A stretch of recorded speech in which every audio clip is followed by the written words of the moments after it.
Hey guys, Victoria Paxton here. Thanks for stopping by my YouTube channel.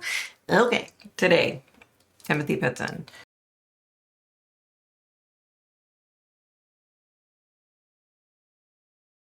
Like, share, subscribe, all that good stuff. It's free. Here we go. Timothy James Pitzen was born in Aurora, Illinois, October 18th of 2004. He was the only child of James Pitzen and Amy Joan Marie Fry Pitzen. On May 11th of 2011, Timothy's father dropped him off at his kindergarten class at Greenman Elementary School. His mother checked him out of class between 8:10 and 8:15, citing a non-existent family emergency. She dropped her vehicle off at a repair shop at 10 a.m. An employee at the shop drove Fry Pitzen and her son to the Brookfield Zoo. They returned and retrieved their vehicle at 3 p.m. and drove to the Key Lime Cove Resort in Gurnee, where they spent the night. On May 12th, the pair drove to Kalahari Resort in Dells, Wisconsin, and were spotted on security footage in the checkout line at 10 a.m. the next day. Between 12 p.m. and 1:30 p.m. on May 13th, Fry Pitzen telephoned several family members, including her mother and brother-in-law, telling them that she and Timothy were safe and not in any danger. Cell phone records indicate the calls were made from an area northwest of Sterling, Illinois, near Route 40. Fry Pitzen failed to contact her husband, however, who had been attempting to locate the pair after being notified by his son's school that he was not present when he arrived to pick him up at the end of the day on May 11th. Timothy was heard in the background during the call saying he was hungry.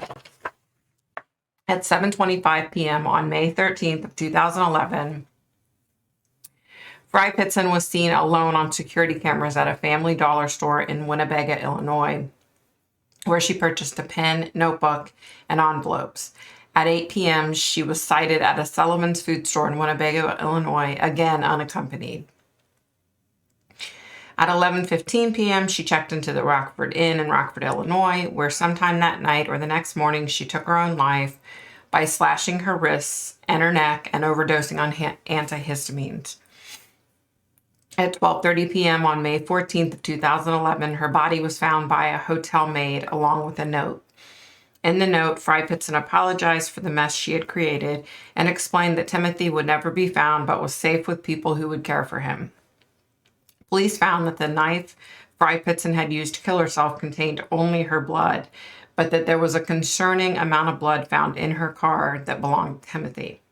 However, a family member later revealed that the stains were likely caused by a nosebleed Timothy had suffered in the car earlier that month. It was also noted that Fry Pitzen's phone was missing. An examination of her vehicle revealed that it had been parked in a grassy area, possibly near a stream, but close to a highway. In 2013, Fry Pitzen's cell phone was located beside Route 78, but the discovery did not bring any new evidence. Fry Pitzen's phone was discovered alongside the road on Illinois Route 78 north of Mount Carroll, Illinois, according to the police. James Pitzen had stated that he believes his son is still alive. The case was broadcast on the American television series Live PD on August 25th of 2018 with guest Angeline Hartman of the National Center for Missing and Exploited Children, she was showing viewers an age progression photograph of Timothy at 13 years of age.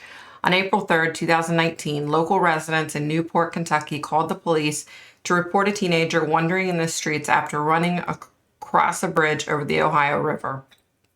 When police found the shaken and distraught boy, he told them he was Timothy.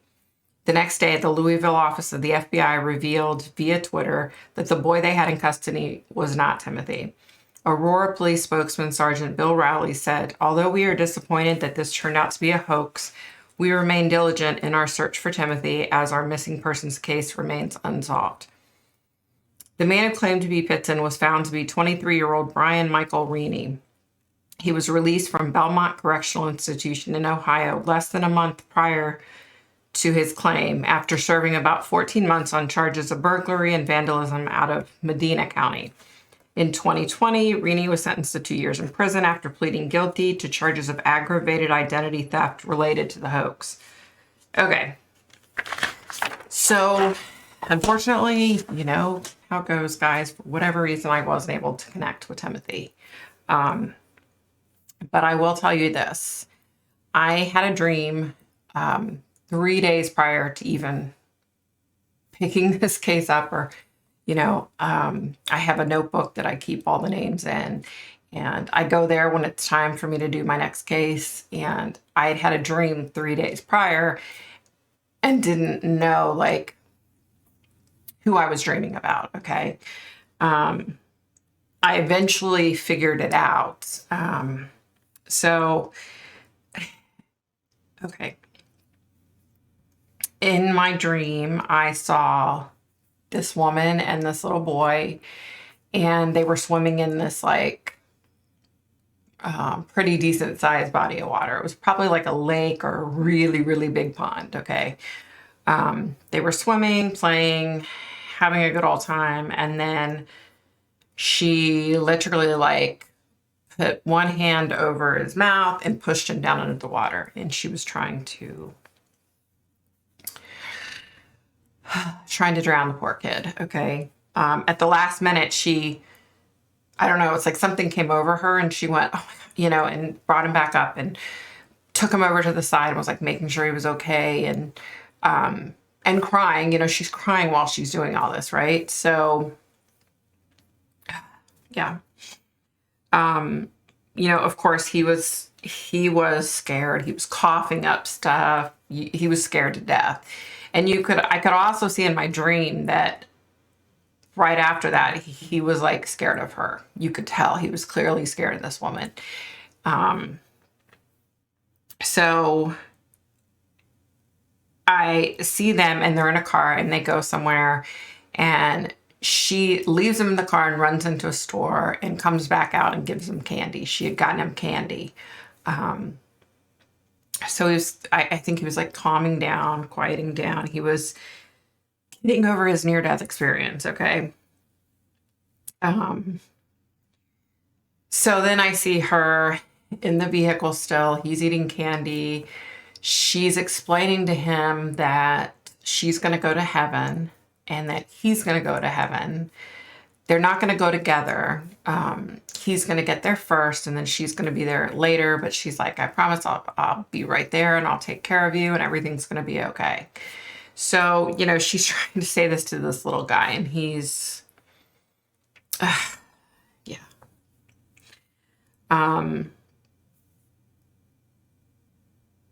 Yeah. Okay. So they drive down the road and then she pulls into this parking lot. You can clearly tell it's a parking lot, and I'm thinking it was at a hotel, but I'm not for sure, but it kind of looked like, cause off like over here, there was like a single row of like rooms, like a 1-story building with rooms. So I'm guessing that's where they are. She tells him she loves him, and then she literally strangled him till he stops fighting. That was really hard to watch. Yeah. So, they were kind of, okay, so I was explaining before, there was like a single story building over here. And it had to have been like a hotel, or maybe they were apartment, like rooms for an apartment, but it was just a 1-level building, 1-story building.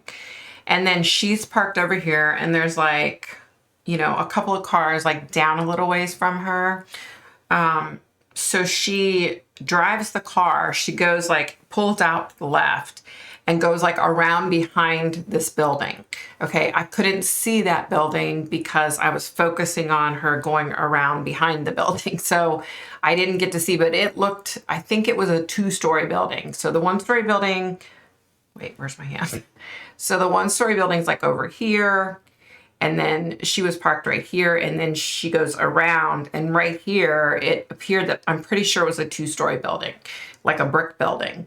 And she went around behind there, and then, okay, so back there was like a big trash dumpster. And then you could hear like traffic. So it had to have been like near a major thoroughfare because you could hear like a lot of traffic. But there was like back behind this building, here's the trash dumpster, and right here there's trees, right? And it appears that the trees go back a little ways. Like it's not just like, 5 or 10 trees. It's like a pretty decent, maybe 100 yards at least of trees is what it looks like to me. She got out of the car. She walked around. She got him. She was kissing him, crying, hugging him.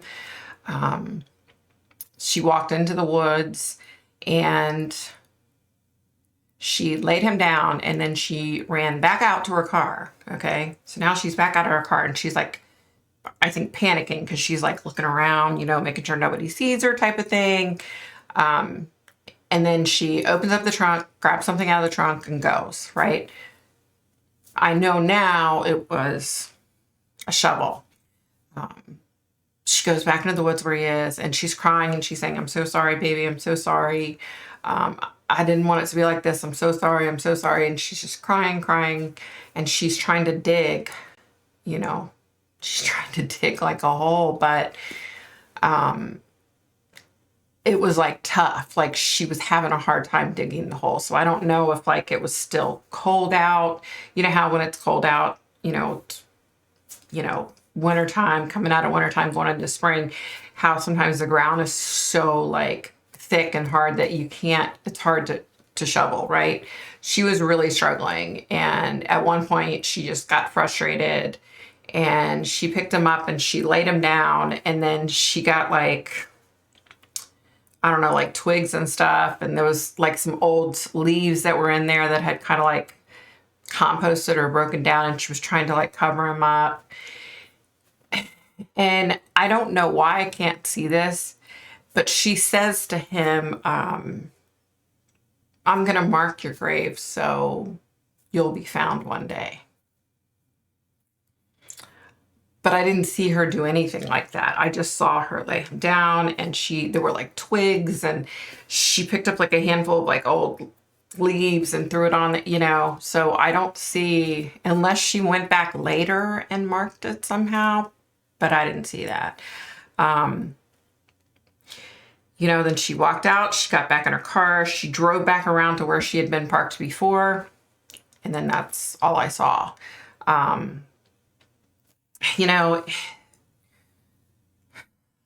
don't know.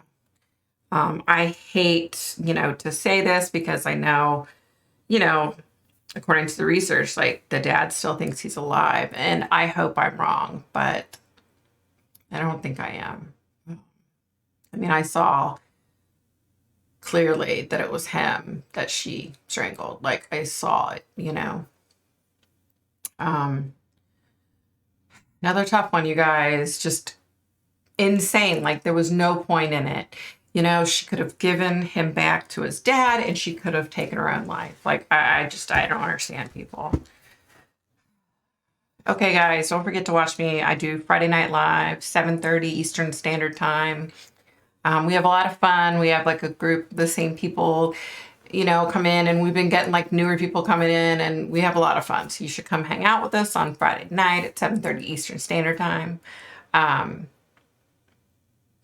Be nice, be kind, stay safe, stay healthy, especially with all the crap that's going on these days.